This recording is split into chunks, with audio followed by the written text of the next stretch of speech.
وإذا بدلنا آية مكان آية والله أعلم بما ينزل قالوا إنما أنت مفتر بل أكثرهم لا يعلمون قل نزله روح القدس من ربك بالحق ليثبت الذين آمنوا وهدى وبشرى للمسلمين ولقد نعلم أنهم يقولون إنما يعلمه بشر لسان الذي يلحدون إليه أعجمي وهذا لسان عربي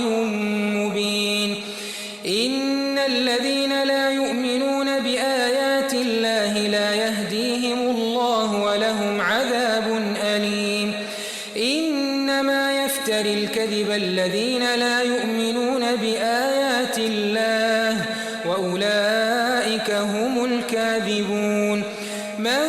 كفر بالله من بعد إيمانه إلا من أكره وقلبه مطمئن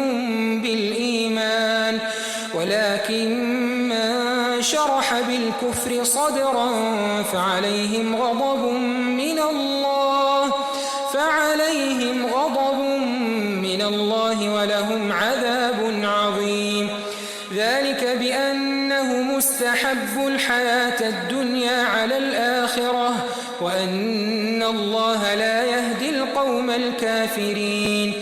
أولئك الذين طبع الله على قلوبهم وسمعهم وأبصارهم وأولئك هم الغافلون لا جرم أنهم في الآخرة هم الخاسرون